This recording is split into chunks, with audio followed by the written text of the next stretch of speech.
Hello বন্ধুরা, সব কেমন আছো? আশা করি তোমরা ভালো আছো। এটা দেখে বুঝতেই পারছো আমরা শীতল ষষ্ঠী করি। যাই হোক, শীতল ষষ্ঠী করার জন্য দুর্বগুলোকে গাঁটি করে নিয়েছিলাম 7টা। তারপরে আমাদের পাড়ায় একজনের বাড়িতে পুজো হয়। এখানে সবাই মিলে এই পুজোটা করা হয়। যত গ্রামের মেয়ে ছেলেরা এখানে এসে সব এক জায়গায় হয়ে এই পুজোটা করা হয়। এই পুজোটা করতে গেলে সেরকম কিছু লাগে না, শুধু আগের দিন আমাদের গোটা সেদ্ধ মানে ছয় ছয় রকমের সব রকম সবজি দিয়ে ভাত, আর এদিকে করতে হয় একটু কুলের চাটনি। এটাই হচ্ছে ষষ্ঠীর নিয়ম। এখানে ঠান্ডা খেতে হয়। তাই দেখতেই পাচ্ছ সবাই এক জায়গায় একত্র হয়ে গেছি, মানে এক জায়গায় জড়ো হয়ে গিয়ে আমরা সবাই মিলে পুজো করছি। আর এইখানে মানে এমন কেউ নেই যে মার কাছ থেকে খালি হাতে চলে যেতে পারে। যে যার মতো মনস্কামনা করলে তার মনস্কামনা পূরণ হয়। বুঝতেই পেরেছো কেন বললাম কথাটা?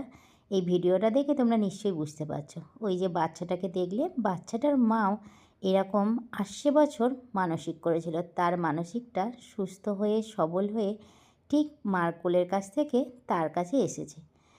যাই হোক, আমরা এরকমভাবেই এই পুজোটা করে থাকি। এখানে সবাই একত্র হয়েছি, সবাই যে যার মতো পুজো করেছি। বাচ্চাকে কোলে নিয়ে এখানে পুজোটা করি, যাতে মা সবারকে মঙ্গল করুক, শান্তি রাখুক, ভালো রাখুক। এটাই হচ্ছে মার কাছে কামনা। তোমরা কি আমার মতো এই পুজোটা করো? এই পুজোটা কারা কারা করো কমেন্টে অবশ্যই কিন্তু জানিও। আর একটা জিনিস হচ্ছে, তুমি যদি ভক্তি ভরে সব কিছু যে কোনো ঠাকুরের কাছে চাও না কেন, তোমার কিন্তু কেউ ফিরিয়ে দেয় না খালি হাতে, তাই না বন্ধুরা? আমার তো সেটাই মনে হয়, কারণ আমি এখানে হাতে নাতে ফল পেয়েছি বলেই আজকে আমি তোমাদের বললাম। যারা যারা আমার মতো আছো, যে মানে কি বলবো আর তোমাদেরকে, যে আমার মতো এরকম কষ্ট করেছো, ফল পাওনি, তারাও কিন্তু এই ষষ্ঠী করো, অবশ্যই তোমরা এরম ফল পাবে। সবাই রীতিরত পুজো হয়ে গেছে। আর এই যে দইয়ের ভাতটা দেখছো, এই দইটা খেয়ে কিন্তু উপোস ভঙ্গ করতে হয়। এটাই হচ্ছে সব থেকে মাস্ট।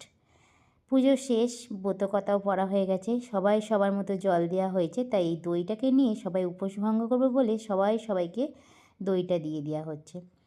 যাই হোক, তোমরা যদি এরকম মানসিক করো বা এরকম আছো আমার মতো, তাহলে একটু জানিও।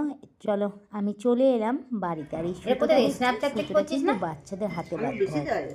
তারপর দেখছি আমরা উপর ঘরে চলে এলাম, সব গোটা সেদ্ধগুলো মাখাতে।